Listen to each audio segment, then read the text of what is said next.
Hello students, welcome to BHU world Malvi academy. मैं Pragati Pandey as a maths mentor BHU world Malvi academy के channel में आप लोगों का स्वागत करती हूं। दोस्तों, उम्मीद करती हूं कि आप लोग स्वस्थ होंगे, मस्त होंगे, सुरक्षित होंगे और CUET की तैयारी एकदम ज़ोर ज़बरदस्त से कर रहे होंगे। आज मैं आप लोगों के सामने एक डोमेन सब्जेक्ट मैथमेटिक्स का सिलेबस आप लोगों के सामने लेकर आई हुई हूँ।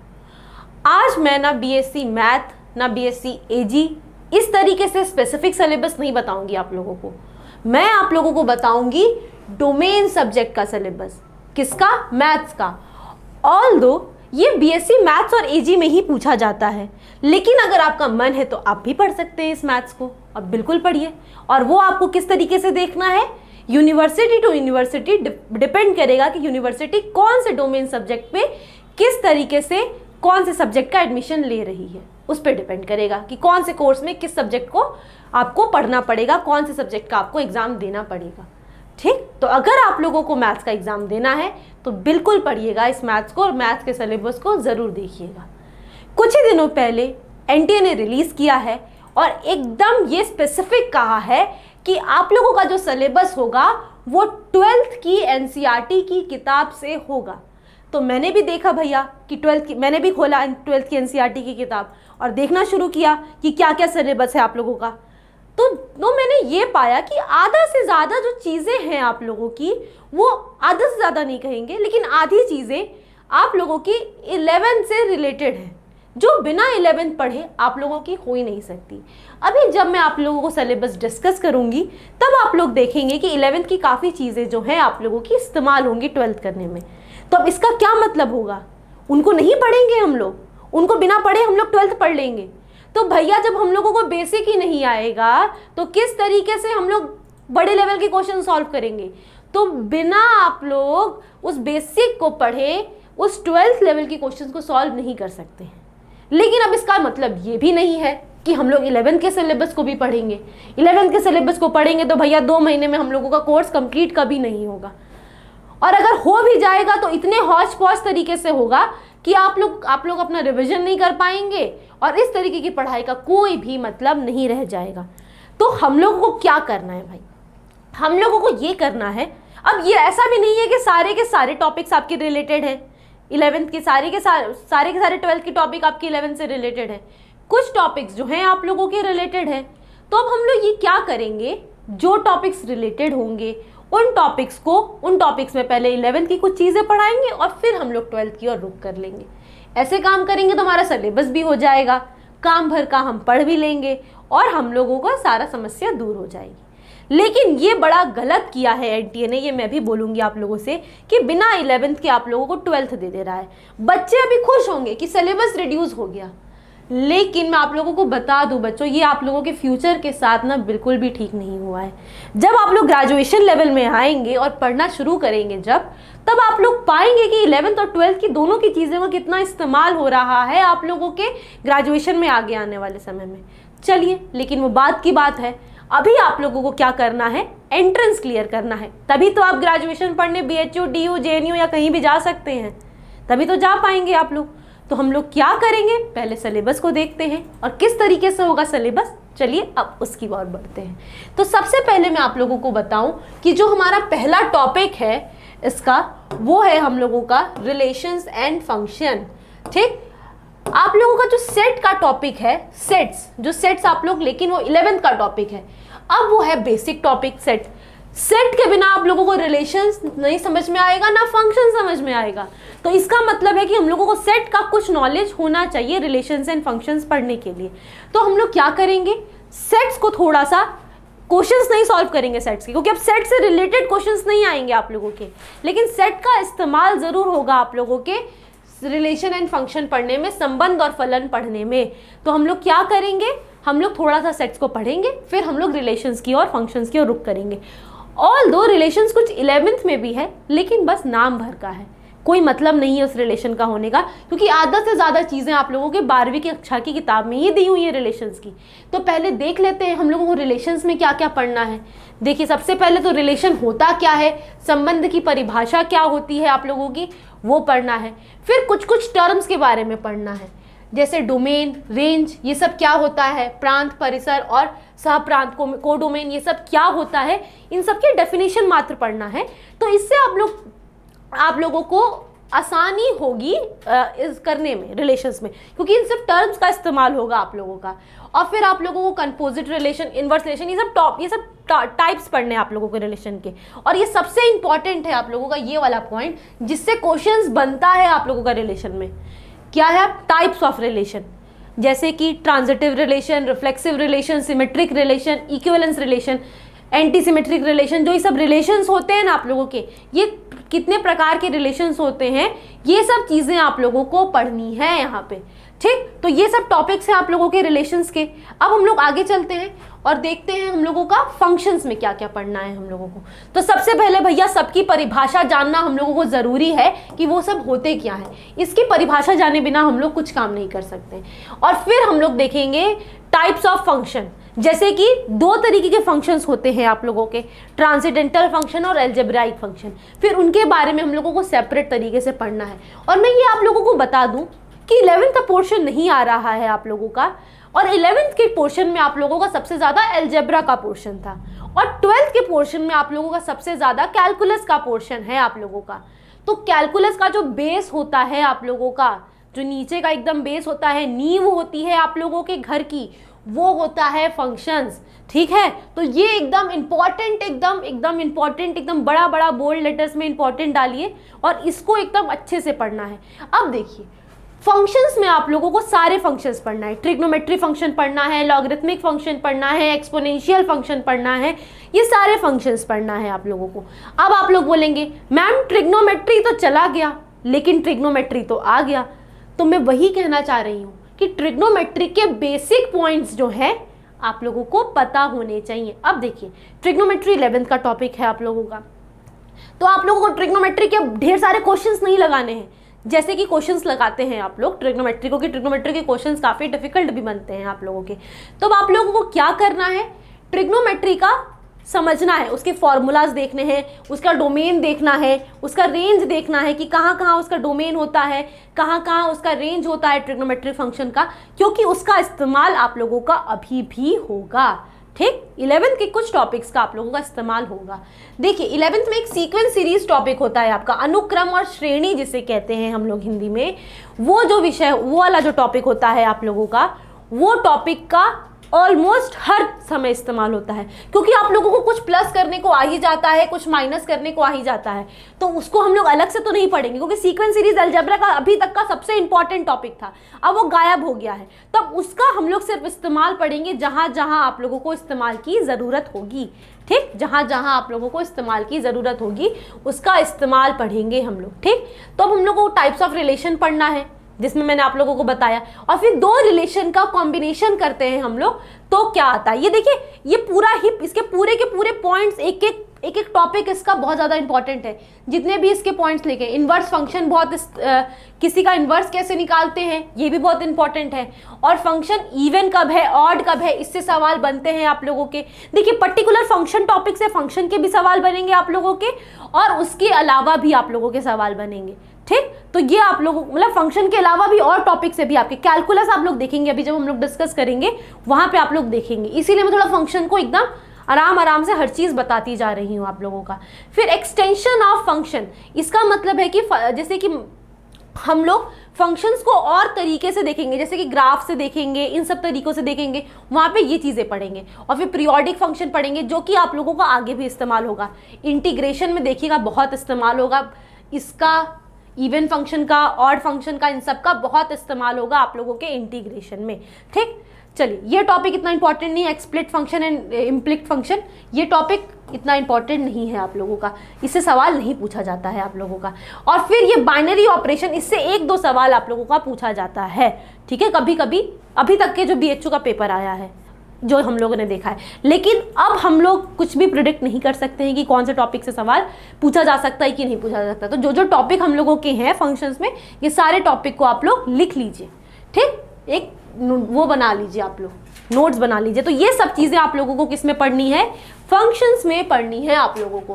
फिर आप लोगों का जो दूसरा चैप्टर आता है वो आता है इनवर्स ट्रिग्नोमेट्री फंक्शन, प्रतिलोम त्रिकोणमिति फलन। देखिए अब ये भी फंक्शंस है आप लोगों का, मतलब फंक्शन का इस्तेमाल होगा यहाँ पे, ठीक। देख रहे हैं आप लोग हर जगह फंक्शंस का इस्तेमाल होगा, 12th के लगभग सारे टॉपिक्स में आप लोगों का फंक्शंस का इस्तेमाल होगा, ठीक। और साथ साथ में इसमें ट्रिग्नोमेट्री का भी इस्तेमाल होगा। ट्रिग्नोमेट्री के फंक्शंस का नहीं कि इसका साइन का रेंज क्या होता है, इस्तेमाल तो होगा, उसका थोड़ा थोड़ा इस्तेमाल होगा, लेकिन ट्रिग्नोमेट्री फॉर्मूलाज का यहाँ पे आप लोगों का बहुत इस्तेमाल होगा। ट्रिग्नोमेट्री फॉर्मूला आप लोगों को सारे के सारे कंठस्थ होने चाहिए ये सब पढ़ने के लिए, ठीक। तो ट्रिग्नोमेट्री फॉर्मूला आप लोग क्या करेंगे, याद करेंगे, ठीक, इसको नहीं छोड़ेंगे आप लोग। और क्या है ये है आप लोगों का, देखिए इसमें आप लोग देखेंगे कि प्रिंसिपल वैल्यू और जनरल वैल्यू क्या होती है, ये ट्रिग्नोमेट्रिक इक्वेशन से हम लोग समझेंगे। देखिए ट्रिग्नोमेट्री में आप लोगों का जो प्रॉपर्टीज ऑफ अ ट्राइंगल होता है ना, वो इंपॉर्टेंट नहीं है आप लोगों का, ठीक है। प्रॉपर्टीज ऑफ ट्राइंगल को आप लोग एकदम छोड़ सकते हैं। ट्रिग्नोमेट्रिक इक्वेशंस और ट्रिग्नोमेट्रिक फंक्शन जो पहले दो टॉपिक्स हैं आप लोगों के, वो बहुत इंपॉर्टेंट है आप लोगों के हर चीज़ को पढ़ने में। तो प्रॉपर्टीज ऑफ अ ट्राइंगल को आप लोग साइड रखेंगे, वो सिर्फ और सिर्फ उसी में ही इस्तेमाल होता है, और आप लोग ये सब चीज़ें आगे पढ़ेंगे। उन दोनों टॉपिक को आप लोगों को क्वेश्चंस नहीं सॉल्व करने हैं, लेकिन उनका एक बेसिक नॉलेज होना चाहिए आप लोगों को, ठीक है, एक बेसिक नॉलेज होना चाहिए आप लोगों को। अब हम लोगों को क्या करना है, फिर हम लोग सारे के सारे ग्राफ देखेंगे। 2-3 ग्राफ होते हैं आप लोगों के, sine of sine inverse x, और ऐसे ही सारे के ग्राफ होते हैं, और वैसे ही cos of sine inverse x, सारे के सारे ग्राफ आप लोग समझेंगे। साइन, इसका ग्राफ नहीं, sine of sine inverse x, sine inverse of sine x, ये सब ग्राफ आप लोग पढ़ेंगे, ठीक। ये सारे ग्राफ्स आप लोगों को पढ़ने हैं, और फिर उनका डोमेन और रेंज भी देखना है कि आप लोगों का डोमेन क्या होता है ट्रिग्नोमेट्रिक फंक्शंस का, इनवर्स फंक्शन का, आप लोग डोमेन क्या क्या ले सकते हैं और रेंज क्या क्या ले सकते हैं। देखिए यहाँ पे इनवर्स फंक्शन की बात हो रही है, तो 1-1 ऑन 2 की भी जरूर बात होगी आप लोगों की, ठीक है, 1-1 और ऑन 2 की, जो कि आप लोगों का फंक्शंस का टॉपिक है, ठीक, और यहाँ पे इस्तेमाल होगा आप लोगों का। चलिए अब हम लोग देखेंगे उसके बाद प्रॉपर्टीज ऑफ ट्रिग्नोमेट्री फंक्शन, कि उनकी विशेषताएं क्या होती हैं trigonometry function, inverse trigonometry functions की, ठीक। देखिए ज्यादातर सवाल इसके जो बनते हैं वो डायरेक्ट फॉर्मूला से बनते हैं इनवर्स ट्रिग्नोमेट्री फंक्शंस के, ठीक। जैसे tan inverse 2x 2 tan inverse x का फॉर्मूला, या किसी भी चीज, मतलब tan इनवर्स 2x का फॉर्मूला, या साइन इनवर्स 2x का फॉर्मूला, ये सब जो फॉर्मूलाज होते हैं ना आप लोगों के, इन पे डायरेक्टली सवाल बनते हैं, इनसे रिलेटेड एकदम डायरेक्ट सवाल बनते हैं इससे। तो ये वाला जो टॉपिक होता है ना आप लोगों का, ये बहुत आसान होता है, ठीक, और इसको आराम से कर लेते हैं हम लोग। तो ये वाला चैप्टर हम लोगों का आसान चैप्टर में से आएगा, और इसका फंक्शन से रिलेटेड होगा, और ये ट्रिग्नोमेट्री से रिलेटेड होगा आप लोगों का, ये मैंने आप लोगों को बता दिया। चलो अब हम लोग आगे चलते हैं। अच्छा, और ये थोड़ा सा और बचा है कि देखिए ये जो है आप लोगों का टेंजेंट फंक्शन जो होता है इसके बारे में पढ़ेंगे। टेंजेंट फंक्शन से मेरा मतलब है tan inverse x। tan inverse x जो होता है आप लोगों का टेंजेंट फंक्शन होता है ना, tan इनवर्स x जो होता है आप लोगों का टेंजेंट फंक्शन होता है, इसके बारे में हम लोगों को पढ़ना है, और इसका 2 tan इनवर्स x का फॉर्मूला पढ़ना है हम लोगों को, फिर 3 tan इनवर्स x का फॉर्मूला पढ़ना है। बहुत सारे हम लोगों को इसके फॉर्मूलाज पढ़ने हैं, ठीक। और देखेंगे आप लोगों की डायरेक्ट फॉर्मूला बेस्ड ही सवाल आता है आप लोगों का, ठीक है, डायरेक्ट एकदम फॉर्मूला बेस्ड सवाल आता है आप लोगों का इससे। और फिर हम लोगों को देखना है कि किस तरीके से हम लोग साइन इनवर्स x को, जैसे साइन x को हम लोग cos x में बदल सकते थे, तो साइन, ये सब छोटी छोटी चीजें का, देखिए छोटी छोटी चीज़ों से सवाल नहीं आएगा आप लोगों का, लेकिन इन छोटे छोटे चीज़ों का इस्तेमाल होगा सवाल लगाने में। ज़्यादातर आप लोगों का इस टॉपिक से सवाल आता है, sum difference formula of tan inverse. जैसे मान लीजिए ये वाले फार्मूला का tan इनवर्स a प्लस में tan इनवर्स b का फार्मूला जो है ये इस्तेमाल होगा आप लोगों का, ये वाला फार्मूला इस्तेमाल होगा आप लोगों का, और बहुत सारे फार्मूलाज जो होंगे हम लोगों के इस्तेमाल होंगे इस तरीके के फार्मूलाज, ठीक है। और फार्मूलाज के बारे में हम लोग बाद में बात करेंगे, लेकिन इनसे क्वेश्चन जरूर बनेगा। लेकिन जरूरी नहीं है आप लोगों को हर बार tan इनवर्स में ही दिया जाए, वो साइन इनवर्स में दे देगा, तो वहां पे आप लोगों को साइन इनवर्स को tan इनवर्स में बदलना सीखना होगा, ठीक। ये सब चीजें पढ़नी होंगी आप लोगों को यहाँ पे, और sum difference of tangent formula ये पढ़ना होगा। सॉल्यूशन, और कब कब आपका सॉल्यूशन निकलेगा, जैसे साइन एक्स का जो है आप लोगों का वो रेंज क्या होता है -1 से 1, तो कब कब आपका सॉल्यूशन फिजिबल होता है, कब कब नहीं होता है, इसके बारे में बात करेंगे यहाँ पे। ज़्यादातर सवाल आपके फॉर्मूला बेस्ड ही आएंगे इससे। चलो अब हम लोग आगे चलते हैं और देखते हैं दूसरा चैप्टर, जो तीसरा चैप्टर है हम लोगों का मैट्रिक्स। मैट्रिक्स जो है आप लोगों का वो one of the easy chapter है और ये अलजेब्रा का टॉपिक है आप लोगों का, और ये जो होते हैं इसके फ्री के मार्क्स होते हैं और बहुत आसान टॉपिक है। आप लोग एनसीईआरटी से भी पढ़ेंगे ना इसका, तो बहुत ही मतलब एक लेवल का क्वेश्चन सॉल्व कर लेंगे आप लोग। हालांकि आप लोगों को थोड़ा और आगे पढ़ना है, लेकिन एनसीईआरटी भी इसके लिए बड़ी कारगर होती है। और ये जो इसके जो मतलब सिर्फ और सिर्फ ज़्यादातर इससे सवाल जो आता है ना, इससे आता है आप लोगों का operation, addition, subtraction, multiplication of matrices. इस वाले टॉपिक से आपका सबसे ज़्यादा सवाल आता है मैट्रिसेस का। और जो है ये सब टॉपिक इक्का दुक्का टॉपिक होते हैं कि मैट्रिक्स को एरे में हम लोग कैसे लिख सकते हैं, मतलब कि मैट्रिक्स होता क्या है उसको हम लोग ब्रैकेट्स में लिखते हैं, इसका मतलब ये सिर्फ और सिर्फ बात करने के लिए टॉपिक्स होते हैं। लेकिन जो आप लोगों के सवाल बनते हैं वो मेनली आप लोगों का एडिशन, सब्सट्रैक्शन और मल्टीप्लिकेशन, और ज़्यादातर मल्टीप्लिकेशन से बनता है आप लोगों का सवाल कि दो मैट्रिसेस को मल्टीप्लाई कैसे करते हैं, कोई भी मैट्रिसेस की पावर करेंगे तो क्या हो जाएगा। अब इसमें भी हम देखिए प्रोडक्ट ऑफ मैट्रिसेस, ये वाला टॉपिक प्रोडक्ट ऑफ मैट्रिसेस, ठीक, ये वाला टॉपिक आप लोगों का मल्टीप्लिकेशन ऑफ मैट्रिसेस की, ये मैट्रिसेस का जो है किस तरीके से हम लोग करेंगे, इसको अलग से भी हम लोगों को पढ़ना है, ठीक। और यहाँ पे जो होता है किस तरीके से स्केलर से मल्टीप्लाई करना है, या टाइप्स ऑफ मैट्रिसेस की आइडेंटिटी। देखिए अब ये टॉपिक्स आपका सवाल नहीं आएगा टाइप्स ऑफ मैट्रिसेस से, लेकिन इसका इस्तेमाल होगा आप लोगों का सवाल सॉल्व करने में। जैसे कि अब आप लोगों को पता ही नहीं होगा कि कौन सी मैट्रिसेस को हम लोग अपर ट्रायंगुलर मैट्रिसेस बोलते हैं, उच्च त्रिकोणीय अभाज्य बोलते हैं, तो हम लोगों को पता ही नहीं होगा कि सवाल कैसे करते हैं। तो आप लोगों को टर्म्स जानने के लिए सारे टॉपिक्स हेल्प करेंगे, लेकिन सवाल इससे आता है आप लोगों का टॉपिक का। चलो तब हम लोग आगे चलते हैं और क्या देखते हैं मैट्रिसेस में, और क्या देखना है हम लोगों को कि मैट्रिक्स को पॉलिनोमियल के फॉर्म में कैसे लिखते हैं ये देखना है। और इससे भी सवाल बनता है कि ट्रेस ऑफ मैट्रिसेस क्या होता है, इससे भी आप लोगों के सवाल बनते हैं। और फिर आगे transpose of matrices, conjugate transpose of matrices क्या होती है, मतलब ये टाइप्स ऑफ मैट्रिसेस के बारे में बात कर रहा है कि ऐसी मैट्रिसेस कैसे दिखती हैं या ऐसी मैट्रिसेस कैसे दिखती हैं, इन सब के बारे में बात कर रहा है कि ट्रांसपोज, कॉन्जुगेट ऑफ मैट्रिसेस ये जो है आप लोगों की कैसे दिखती हैं। चलो तो ये सब टॉपिक्स जो ये सब टॉपिक्स जो होते हैं, ये सब पॉइंट्स होते हैं आप लोगों के, टॉपिक्स भी निकलेंगे ये सब पॉइंट्स। ये एक मतलब कि ट्रांसपोज ऑफ मैट्रिसेस क्या होती है, जैसे कॉलम को रो से बदलते तो आप लोगों की ट्रांसपोज ऑफ मैट्रिसेस आ जाती है। अब इसका मतलब नहीं पता होगा तो आप लोग सवाल नहीं सॉल्व कर पाएंगे, ठीक। सारा का सारा रिलेट आप लोगों के प्रोडक्ट ऑफ मैट्रिसेस से ही करेगा सवाल। चलो तो अब उसके बाद फिर स्क्यू सिमेट्रिक मैट्रिसेस क्या होती हैं, हर्मिशियन मैट्रिसेस क्या होती हैं, फिर स्क्यू हर्मिशियन मतलब कि ये कहते हैं सममित और विषम सममित बायो क्या होती हैं, और उसी तरीके से ऑर्थोगोनल मैट्रिसेस, यूनिटरी मैट्रिसेस क्या होती हैं, ये थोड़ा थोड़ा बताते भी चलती हूँ कि ए ट्रांसपोज इनटू ए करते हैं तो ये आई के बराबर आ जाता है, तो ऐसे मैट्रिसेस को हम लोग ऑर्थोगोनल मैट्रिसेस कहते हैं। और भी बहुत तरीके की मैट्रिसेस होती है, तो बस मैंने बता दिया। अब देखिए ये सिर्फ और सिर्फ एक आप लोगों को पता चल गया ये कि ऐसी मैट्रिसेस को हम लोग क्या कहते हैं, ऑर्थोगोनल मैट्रिसेस कहते हैं। अब मुझे ये बात पता चल गई। अब ये नहीं पूछेगा कि व्हाट इज ऑर्थोगोनल मैट्रिस, तो आप टिक कर देंगे, लेकिन बोला जाएगा कि मान लीजिए कि ए जो है आप लोगों का ऑर्थोगोनल मैट्रिसेस है, तो बताइए कि इसका और इसका मल्टीप्लाई करेंगे तो क्या होगा, या इसको ऐसे काम करेंगे तो क्या होगा। ये सब चीजें आप लोगों का इस्तेमाल होगा। अब जो आता है दूसरा टॉपिक जो है आप लोगों का, वो एलिमेंट्री ऑपरेशन है, वायु की प्राथमिक संक्रियाएं, मतलब कि ये अब आप लोग मैट्रिसेस में क्या क्या चीज़ों को बदल सकते हैं इसके बारे में हम लोगों को बात करना है।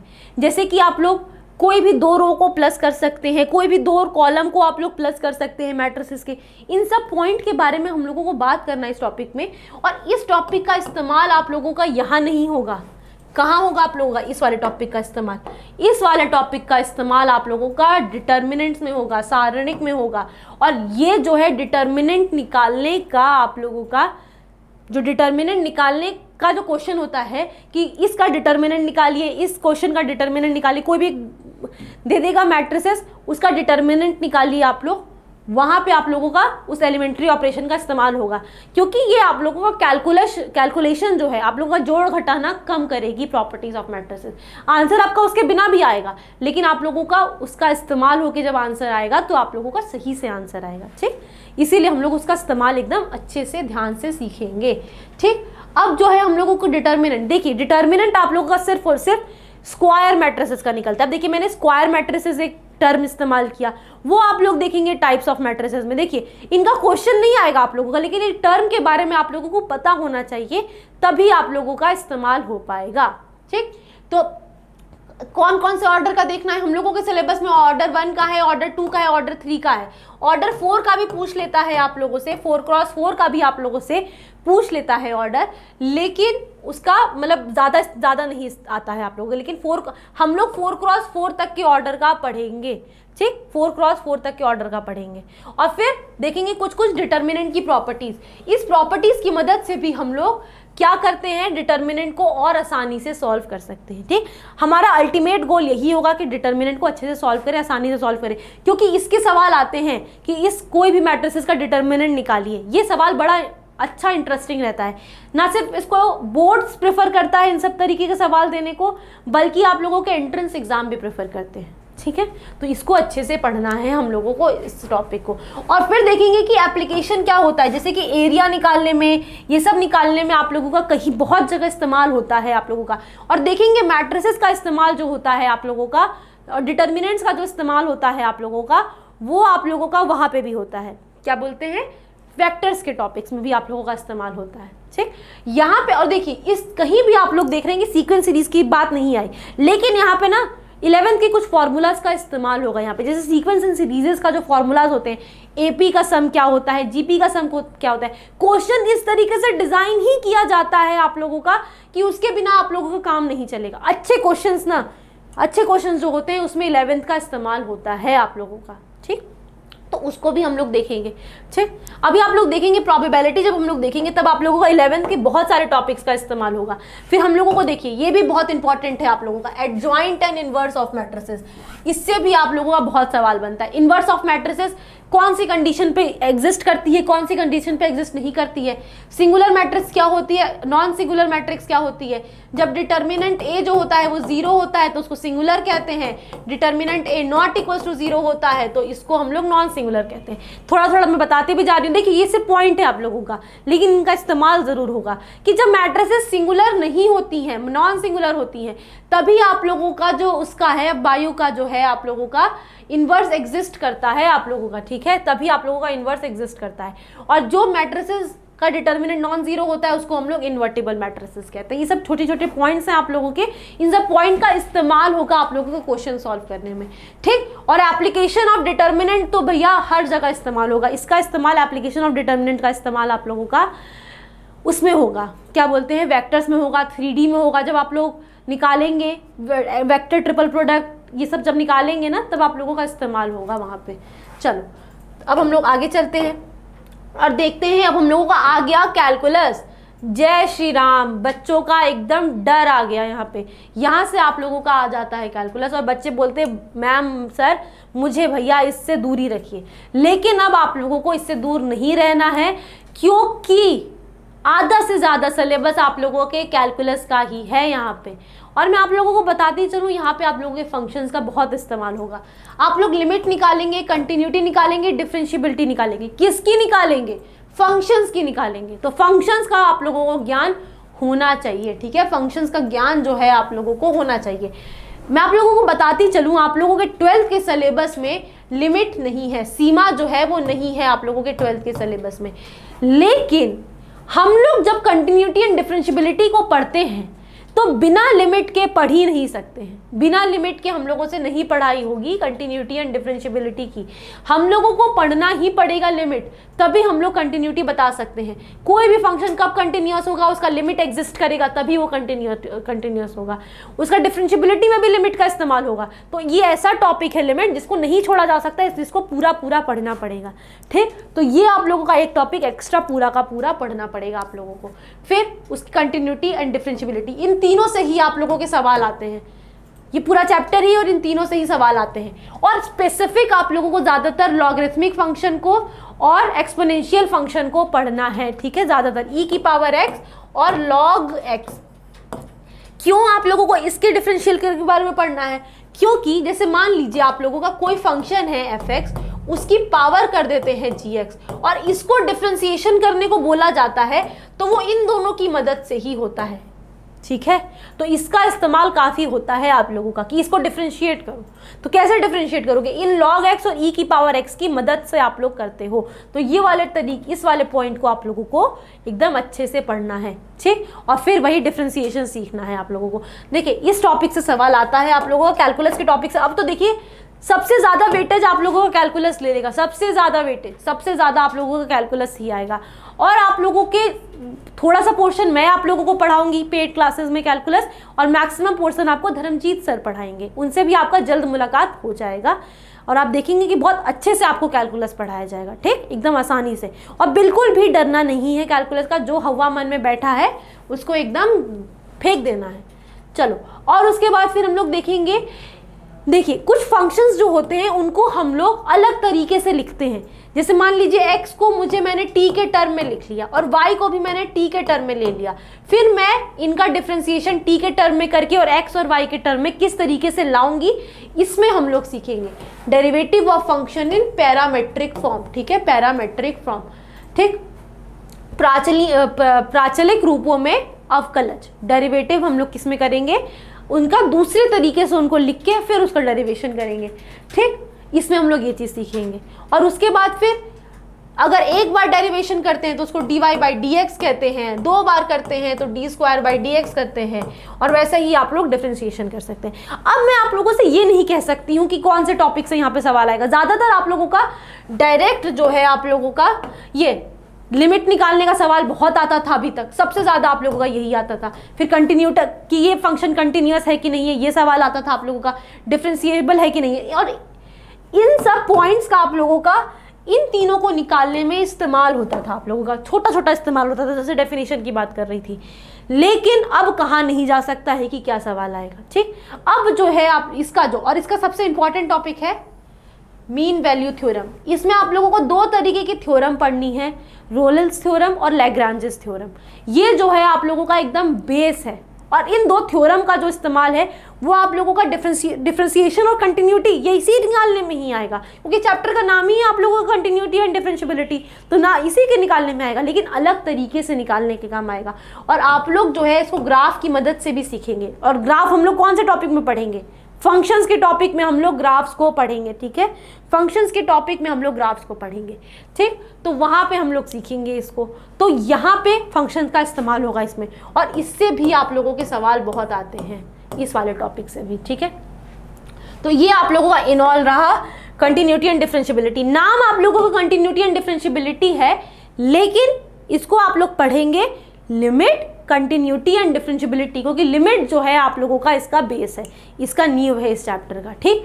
अब हम लोग समझेंगे कि जो डेरिवेटिव निकालना होता है, जो डेरिवेटिव निकालते हैं dy बाई डी एक्स हम लोग जो निकालते हैं, उसका एप्लीकेशन क्या होता है, मतलब उसका अवकलज का अनुप्रयोग प्रयोग क्या होता है, उसका प्रयोग कैसे करते हैं हम लोग, मतलब उसको कैसे इस्तेमाल करते हैं। तो क्या क्या निकालने में इस्तेमाल करते हैं कि कोई भी क्वांटिटी जो चेंज हो रही है, थोड़ा थोड़ा आप लोगों ने फिजिक्स में 11th के टॉपिक में अगर जानते होंगे तो dx बाई dt जो होता है हमारा वेलोसिटी होता है, D square x upon D T square जो होता है हमारा एक्सेलरेशन होता है, मतलब dv अपॉन dt। ये सब जो छोटी छोटी चीज़ें हैं वो किससे आई, आप लोगों की डिफरेंशिएशन की मदद से तो आई, तो उसका इस्तेमाल आप लोग इसमें पढ़ेंगे, ठीक, उसका इस्तेमाल इसमें आप लोग पढ़ेंगे।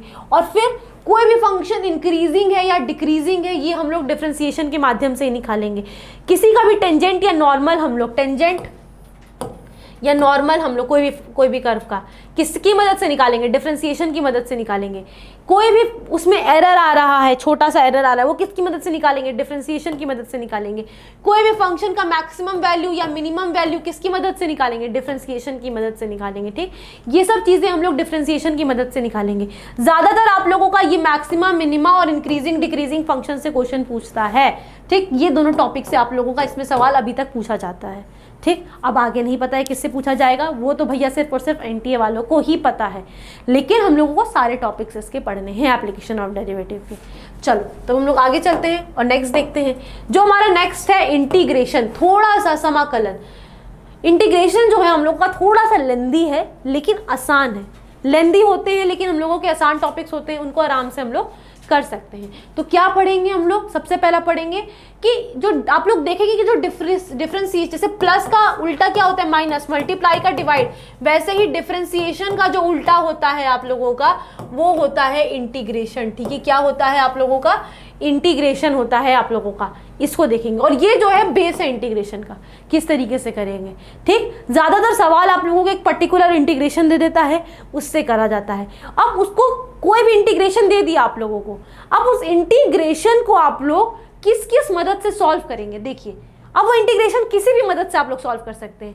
तो मेथड ऑफ इंटीग्रेशन पढ़ेंगे आप लोग कि उसकी विधियां क्या होंगी, समाकलन की विधियां क्या होंगी, ये चीज़ पढ़ेंगे। अब वो चीज़ क्या होंगी? पहला है आप लोगों का कि कोई भी सब्सटीट्यूशन से हो जाएगा। मतलब कि मान लीजिए मेरे को x को इंटीग्रेट करना है और x मेरा इंटीग्रेट नहीं हो रहा है और x को मैंने log y लिख दिया और उससे मेरा इंटीग्रेट होने लग गया, तो मैं इंटीग्रेट कर लूँगी उसको करके। किस तरीके से करेंगे? इसके कुछ नियम होते हैं आप लोगों के, उन नियमों को ध्यान में रखते हुए करेंगे इंटीग्रेशन के। उसी तरीके से आप लोग एक पार्शियल फंक्शन होता है, उसकी मदद से भी आप लोग कर सकते हैं इंटीग्रेशन। ठीक है, इंटीग्रेशन आप लोग पार्शियल मदद से भी कर सकते हैं और उसके बाद फिर इंटीग्रेशन बाय पार्ट्स कर सकते हैं। जैसे कि कोई भी दो फंक्शन को आप लोग इंटीग्रेट करेंगे तो उसका फॉर्मूला क्या होता है? पहले ऐसे का ऐसा, दूसरे का डिफरेंशिएशन, प्लस में दूसरे ऐसे का ऐसा, पहले का डिफरेंशिएशन, एक ये फॉर्मूला होता है आप लोगों का। अभी आप लोगों को बताया जाएगा जब इंटीग्रेशन किया जाएगा।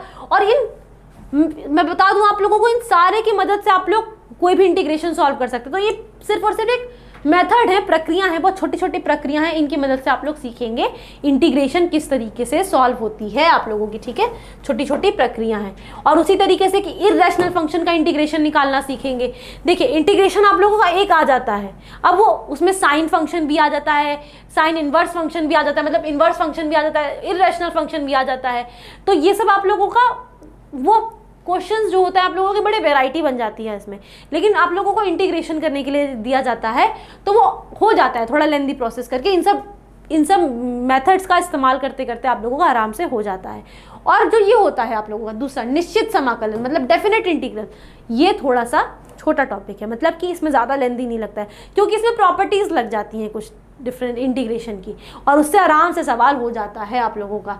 जैसे कि देखिए, ये आप लोग यहाँ पे क्या टॉपिक दिख रहा है आप लोगों का कि प्रॉपर्टीज ऑफ डेफिनेट इंटीग्रल्स पढ़ेंगे आप लोग। और इन्हीं प्रॉपर्टीज की मदद से वो क्वेश्चंस जो होते हैं आप लोगों के काफ़ी शॉर्ट हो जाते हैं, छोटे हो जाते हैं, तो ज़्यादा इसमें करने में 3-5 नहीं होता इस वाले टॉपिक में। थोड़ा इंटीग्रेशन के टॉपिक में लेंदी पड़ जाते हैं क्वेश्चंस। अगर आप लोग एनसीईआरटी देखेंगे तो आप लोगों को समझ में भी आएगा कि लेंदी क्वेश्चंस होते हैं इंटीग्रेशन के, लेकिन डेफिनेट इंटीग्रेशन के क्वेश्चंस आप लोगों के आराम से बन जाते हैं। तो मैं आप लोगों को ये एक मेरी तरफ से एक राय भी होगी कि अगर आप लोगों को इंटीग्रेशन और डेफिनेट इंटीग्रेशन के क्वेश्चंस दिखें तो पहले आप लोग डेफिनेट इंटीग्रेशन की ओर जंप करिएगा, क्योंकि उसके क्वेश्चंस ज़्यादा आसानी से बन जाते हैं आप लोगों के। ये प्रॉपर्टीज़ की मदद से सारे क्वेश्चंस आसानी से बन जाते हैं आप लोगों के।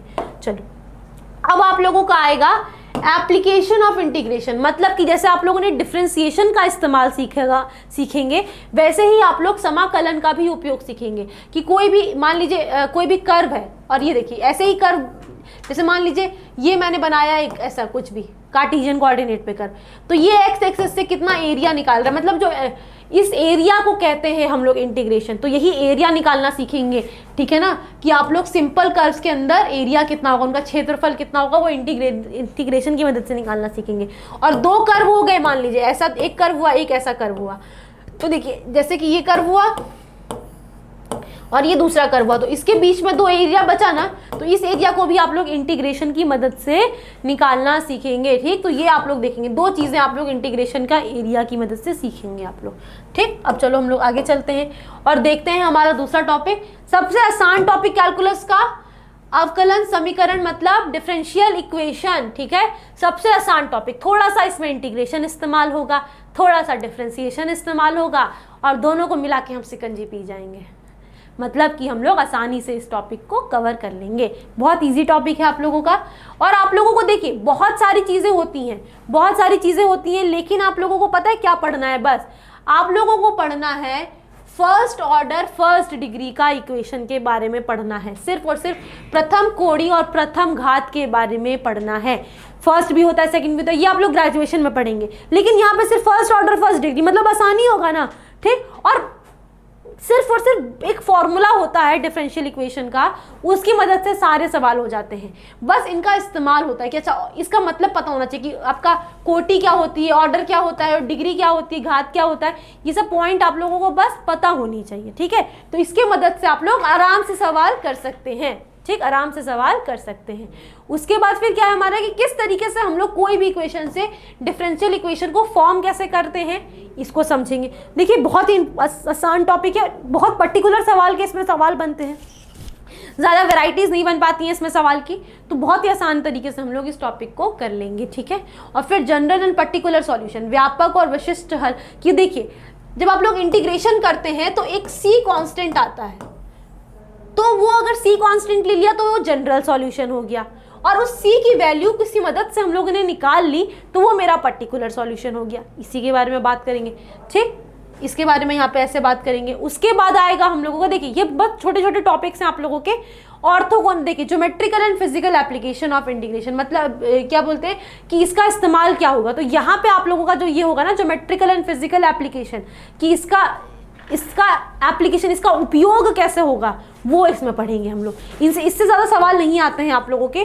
जो टॉपिक आता है जिससे सवाल आता है आप लोगों का कि आप लोगों को डिफरेंशियल इक्वेशन सॉल्व कैसे करनी है, और कौन सी डिफरेंशियल इक्वेशन सॉल्व करनी है, फर्स्ट डिग्री का और फर्स्ट ऑर्डर का, इन दोनों का आप लोगों को जो डिफरेंशिएशन है, डिफरेंशियल इक्वेशन कैसे सॉल्व करना है। होते तो बहुत सारे हैं लेकिन हम लोगों को फर्स्ट डिग्री फर्स्ट ऑर्डर का ही पढ़ना है। ठीक, और उसके बाद ऑर्थोगोनल ट्रेजेक्टरी। ऑर्थोगोनल ट्रेजेक्टरी ये होता है कि दो कर्व आपस में 90 डिग्री बनाएं तो टेंजेंट और नॉर्मल होते हैं ना, इसके बारे में पढ़ेंगे हम लोग। ठीक, इसके बारे में पढ़ेंगे। अब उसके बाद आता है हमारा वेक्टर अलजेब्रा। आप लोगों का जो कोऑर्डिनेट है, जो उसका है आप लोगों का कोनिक सेक्शन, स्ट्रेट लाइन, ये सब आप लोगों का ख़त्म कर दिया गया। लेकिन यहाँ पे आप लोगों का थोड़ा थोड़ा इस्तेमाल होगा 3D में। वेक्टर और 3 डायमेंशनल ज्योमेट्री आपस में बड़े रिलेटेड होते हैं कि हम लोग कार्टेशियन कोऑर्डिनेट में किस तरीके से उसको लिखें, कोई भी प्लेन की इक्वेशन या हम लोग कोई भी लाइन की इक्वेशन कार्टेशियन कोऑर्डिनेट में कैसे लिखें, और फिर आता है कि वेक्टर फॉर्म में कैसे लिखें। ये दोनों फॉर्म में आपस में ये रिलेट करता रहता है। अब वो हम लोग कब कैसा लिखेंगे वो क्वेश्चन पे निर्भर करता है कि कौन से फॉर्म में आपसे सवाल पूछ रहा है, वेक्टर के फॉर्म में पूछ रहा है या कार्टेशियन कोऑर्डिनेट के फॉर्म में सवाल पूछ रहा है। अब हम लोग 2D प्लेन में जब हम लोगों को लाइन की इक्वेशन हम लोग जब पढ़ लेते हैं स्ट्रेट लाइन में, तब हम लोगों को आसानी होती है 3 डायमेंशनल में समझने में, थोड़ा हम लोग विजुअलाइज कर लेते हैं। अच्छा अगर 2D में ऐसा रहा होगा तो 3D में ऐसा रहेगा, लेकिन तो उसको हम लोग क्या करेंगे, थोड़ा सा साथ साथ लेके चलेंगे और फिर उसमें पढ़ेंगे हम लोग। ठीक है, थोड़ा सा हम लोग यहाँ पे 11 थोड़ा थोड़ा साथ में लेके चलेंगे। पूरा टॉपिक पढ़ने की ज़रूरत नहीं है, बस थोड़ी थोड़ी टॉपिक्स हम लोगों को यहाँ पे पढ़ने की ज़रूरत है। ठीक, तो इसमें आप लोगों को क्या है कि टाइप्स ऑफ वेक्टर क्या होते हैं, स्केलर का मतलब क्या होता है, मतलब डेफिनेशन छोटी छोटी, फिर आप लोगों का पैरेललोग्राम रूल क्या होता है, इसका मतलब ज़्यादा इसमें कुछ नहीं है छोटी छोटी चीज़ें तो है, ये बहुत छोटी छोटी चीज़ें। और इससे सवाल आप लोगों का जहाँ पे बनता है वो होता है ये वाला डॉट प्रोडक्ट, वेक्टर प्रोडक्ट, मतलब क्या बोलते हैं, दो प्रोडक्ट का हम लोग डॉट निकालेंगे तो एक स्केलर आता है, इससे सवाल बनता है। फिर चलते वेक्टर प्रोडक्ट मतलब कि क्रॉस प्रोडक्ट क्या होता है आप लोगों का, दो वेक्टर प्रोडक्ट का, दो लाइन के बीच में एंगल निकालते हैं हम लोग, तो वो कैसे निकलता है आप लोगों का, वो डॉट प्रोडक्ट की मदद से निकलता है। ठीक, ये सब चीज़ें हम लोग पढ़ेंगे इसमें। ठीक, अब आप लोग देखेंगे कि इस वेक्टर का इस्तेमाल आप लोगों का पूरा होगा, क्योंकि अब आप लोग कोई भी 3D में लाइन की इक्वेशन निकालेंगे तो मैंने आप लोगों को बताया कि वेक्टर फॉर्म में आ सकती है या स्केलर फॉर्म में आ सकती है, सॉरी कार्टेशियन फॉर्म में आ सकती है आप लोगों की लाइन की इक्वेशन।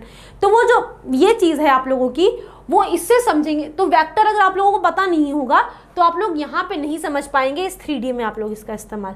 ठीक, तो यहाँ पे आप लोग वेक्टर के बारे में पढ़ेंगे और उनके टाइप्स के बारे में पढ़ेंगे आप लोग, और फिर देखेंगे आप लोग कि स्केलर और वेक्टर ट्रिपल प्रोडक्ट क्या होता है। ठीक है, स्केलर ट्रिपल प्रोडक्ट और वेक्टर ट्रिपल प्रोडक्ट और इनका ज्योमेट्री क्या होता है, इससे आप लोगों का एरिया, इससे आप लोगों का वॉल्यूम निकालने के काम आता है आप लोगों का। जब आप लोगों का वो जो होता है 2D में होता है वो एरिया निकालने के काम आता है आप लोगों का। जब आप 3 वेक्टर्स के बारे में चले जाते हैं आप लोग, तो यहाँ पे आप लोगों का वॉल्यूम निकालने, वॉल्यूम ऑफ पैरेललोपाइप्ड होता है ये आप लोगों का, वो क्या बोलते हैं, स्केलर ट्रिपल प्रोडक्ट। ठीक, और फिर रेसिप्रोकल ऑफ सिस्टम, ये इतना इंपॉर्टेंट नहीं है। फिर आप लोग कोई भी वेक्टर इक्वेशन को कैसे सॉल्व करते हैं ये पढ़ेंगे, फिर उनका ज्योमेट्री पढ़ेंगे, जो कि आप लोगों को कहाँ जाएगा, ये पूरा का पूरा 3 डायमेंशनल ज्योमेट्री में जाएगा आप लोगों का, ठीक, 3 डायमेंशनल ज्योमेट्री में जाएगा। अब देखिए 3 डायमेंशनल ज्योमेट्री, तो इसमें क्या है आप लोगों का 3 पॉइंट, जैसे आप लोग जब हम लोग 2D में बात करते थे तो 2 पॉइंट होते थे आप लोगों के, x1, y1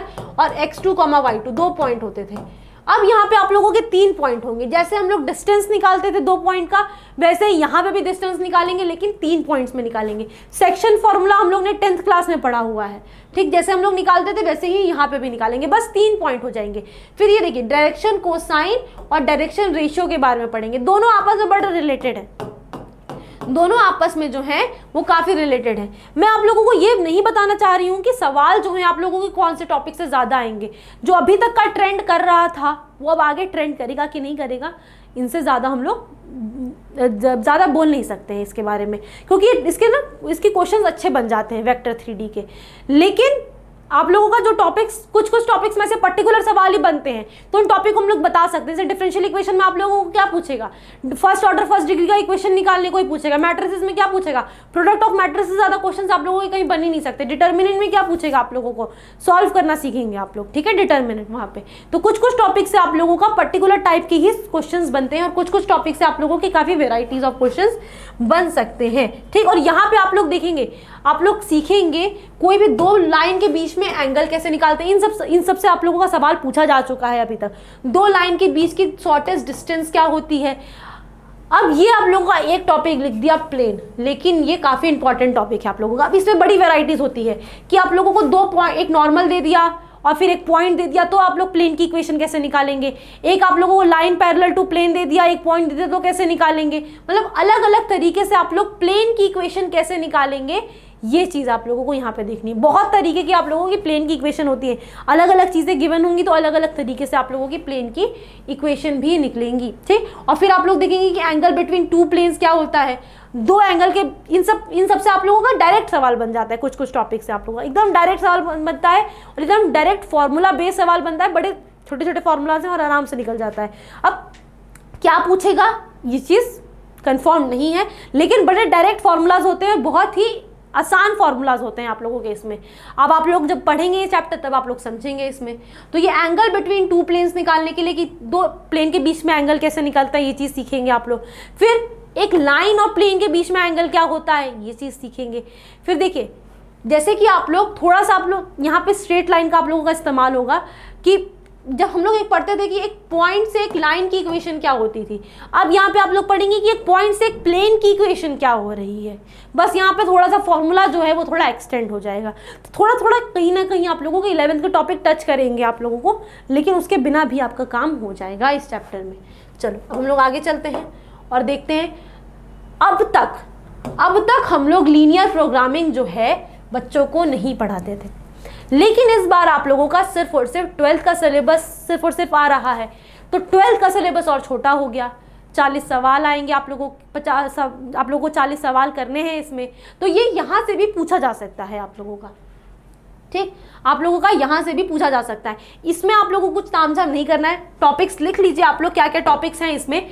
लेकिन आप लोग 10वीं कक्षा में जैसे 2.2 ऐसे मान लीजिए, ये इसको सॉल्व करना सीखे थे ना, बस इतना ही सॉल्व करना सीखना है।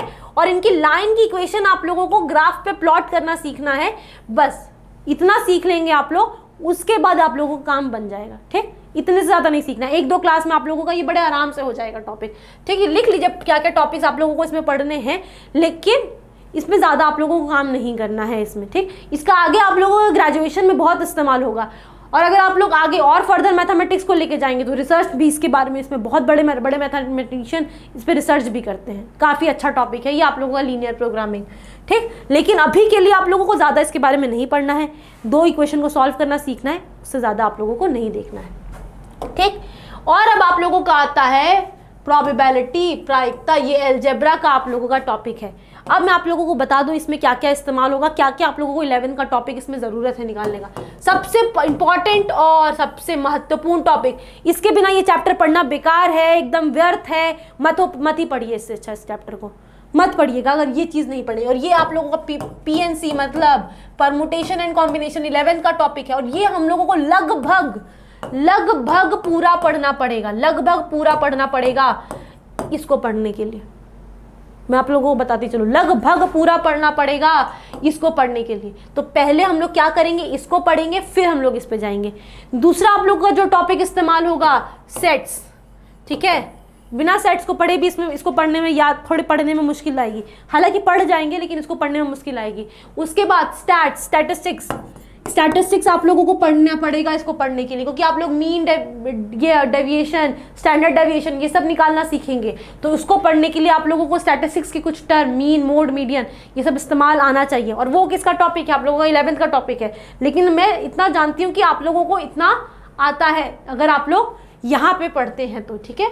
ये मीन, मोड, मीडियन निकालना, ये सब छोटी मोटी चीज़ें आप लोगों को आती हैं। हालांकि फिर भी यहाँ पे एक लेक्चर में या साथ साथ में बता दी जाएंगी कि ये क्या होता है, लेकिन ये 3 टॉपिक का आप लोगों को ज्ञान होना चाहिए ये टॉपिक पढ़ने के लिए, ठीक। ये टॉपिक पढ़ने के लिए, क्योंकि प्रोबेबिलिटी जो होता है वो एक तरीके से डिवीजन ही होता है, ज़्यादा कुछ नहीं होता है। दो डिवीजन होता है। प्रोबेबिलिटी का मतलब जो होता है वो होता है favourable number of outcomes divided by total number of outcomes. और फेवरेबल नंबर ऑफ आउटकम्स निकलता है परमुटेशन कॉम्बिनेशन से, टोटल नंबर ऑफ आउटकम्स भी निकलता है परमुटेशन कॉम्बिनेशन से। तो उसको निकालने के लिए हम लोगों को ये सीखना ही पड़ेगा, ठीक है। ये सीखना ही पड़ेगा हम लोगों को, इसको बनाए सीखा हम लोगों का काम नहीं बनेगा, ठीक। तो इसको पढ़ना है, हमें इस टॉपिक को पढ़ना है। और फिर इसमें कुछ टॉपिक्स हैं कि 2 प्रोबेबिलिटी को प्लस कैसे करेंगे, कंडीशनल प्रोबेबिलिटी क्या होती है। अब इसका इस्तेमाल करके ही आप लोग ये सब निकालेंगे कि 2 प्रोबेबिलिटी को प्लस कैसे करेंगे, कंडीशनल प्रोबेबिलिटी क्या होती है आप लोगों की। देखिए यहाँ पे इस टॉपिक से सवाल आता है आप लोगों का। और फिर कोई भी आप लोग को 2 प्रोबेबिलिटी को मल्टीप्लाई कैसे करेंगे, कब मल्टीप्लाई कर सकते हैं, कब नहीं कर सकते हैं, वो इस पे निर्भर करेगा आप लोगों का। कंडीशनल प्रोबेबिलिटी पे डिपेंड करेगा आप लोगों का, ठीक है, कि 2 प्रोबेबिलिटी को आप लोग मल्टीप्लाई कर सकते हैं कि नहीं कर सकते हैं। तो ये सब छोटी छोटी चीज़ें आप लोग पढ़ेंगे। और ये आप लोग सब, ये बेस थ्योरम आप लोगों का ये इंपॉर्टेंट है, इसमें आप लोगों के सवाल इससे ज़्यादा बनेंगे। और फिर ट्री डायग्राम, ये सब आप लोगों के बोर्ड्स में सवाल इससे बनते थे, ट्री डायग्राम से और इन सब से, लेकिन यहाँ पे इसका ज़्यादा कुछ है नहीं। और ये सब जो है रैंडम वेरिएबल या फिर बर्नौली ट्रायल्स और ये सब बर्नौली डिस्ट्रीब्यूशन, इसी में आप लोग स्टैंडर्ड डेविएशन और ये सब बात करेंगे। तो वहाँ पर आप लोगों को इस्तेमाल होगा किसका, स्टैटिस्टिक्स का। और कहीं भी मैंने सेट्स का क्यों नहीं बोला, क्योंकि सेट्स का पूरे चैप्टर में इस्तेमाल होगा, क्योंकि सेट का इस्तेमाल इस तरीके से होगा कि कुछ लिख देगा। और सेट का अगर आप लोगों को नोटेशन नहीं पता होगा कि सेट में इसको फॉर ऑल बोलते हैं या इसको ये चीज़ बोलते हैं, तो बिना इसके काम नहीं बनेगा। मतलब आप लोगों को सिर्फ और सिर्फ क्वेश्चन को समझने में इस्तेमाल होगा आप लोगों का यहाँ पे सेट्स, ठीक। तो ये आप लोगों के जो टॉपिक्स थे, ये टॉपिक्स थे आप लोगों का, ये पूरा का पूरा जो सिलेबस था ये था आप लोगों का 12th का सिलेबस। तो हम लोगों को इतना पढ़ना है और 11th को थोड़ा थोड़ा साथ लेके पढ़ना है। तो उम्मीद करती हूँ कि आप लोग इस पूरे के पूरे टॉपिक का आप लोग एक पेज पे लिख लेंगे, ताकि हम लोग जैसे जैसा पढ़ें बताते जाएं कि अच्छा हम लोग ने ये पढ़ लिया, हम लोगों को एक सेंस रहेगा, ठीक। तो ये आप लोगों का पूरा 12th का सिलेबस था, इतना ही आप लोगों के एग्जाम में आने वाला है। हाई लेवल के क्वेश्चंस बिना 11th के नहीं बन पाएंगे, तो उसको भी हम लोग साथ साथ में लेते चलेंगे। अब आगे हम लोग मिलेंगे लेक्चर्स में, जिसमें हम लोग नई नई चीज़ें पढ़ेंगे। तो चलिए मिलते हैं अब नेक्स्ट क्या हम लोग अपने लेक्चर्स में मिलते हैं। तब तक के लिए thank you and God bless you all.